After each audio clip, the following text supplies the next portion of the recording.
Nathan is out rafting. He rafts 16 miles with the river current. At the end of the 16 miles, he turns around and rafts the same distance against the river current. The journey takes him 4 hours overall, and he can raft at a speed of 9 miles per hour in still water. What is the speed of the current of the river Nathan is in? Use a rational equation to model the situation and determine the solution. So first of all, what we have to do is we need to write the equation. So I can refer you back to page 25 on the tutorial in case you're interested, but you're looking at things in terms of distance equals rate times time. But the distance that he's going to raft with the current is 16. So there's the distance. And then in still water, he can travel 9 miles per hour, I believe it is. But there's a current. So he's going with the current one way. And then what's going to happen is he's going to turn around. He's going 16, but in still water he goes 9 miles per hour, but he's going against the current. So he's going to go slower against the current than he is going to go with the current. And it says that the journey takes him 4 hours overall. So we have to get that equation written, and now what we want to do is we want to solve this equation, and that's going to require us to find the common denominator. And the common denominator is just going to be these two values multiplied together. The 9 plus x times the 9 minus x is our least common denominator. We're going to take that value and we're going to multiply it by our first fraction of 16 divided by 9 plus x.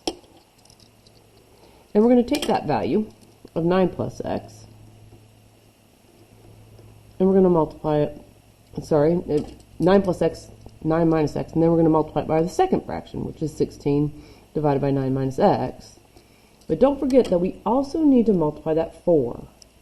So it's going to be 9 plus x times 9 minus x times 4.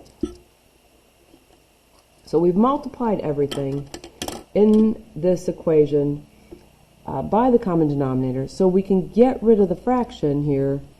The 9 plus x's cancel out, and we're left with 16 times 9 minus x.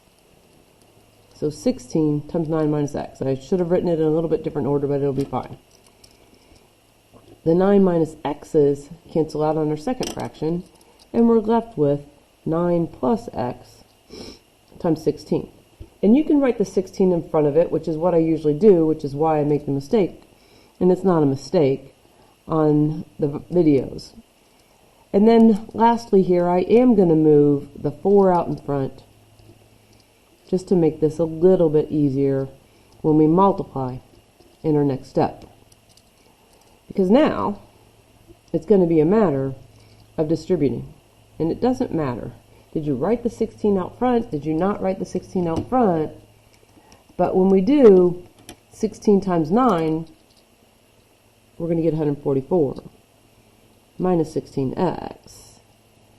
And then 16 times 9 is 144 again, plus 16x. And over here, what I'm going to recommend is that you multiply these two values first. And once we multiply them, then we can multiply by 4.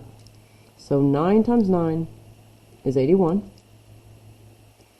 minus 9x plus 9x minus x squared. And as we take a closer look at that, the negative 9x and the positive 9x, they cancel out. And those aren't the only terms that cancel out. If we look over here on the other side, we've got negative 16x and positive 16x. Those also cancel out.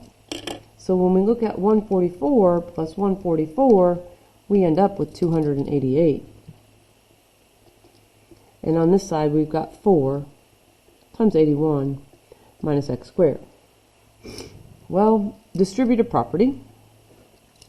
4 times 81 is 324. So we get 288 equals 324 minus 4x squared. And we want to solve this equation. So, again, it doesn't really matter, but I'm going to move the 324 over to the other side by subtracting. And 288 minus 324 is 54.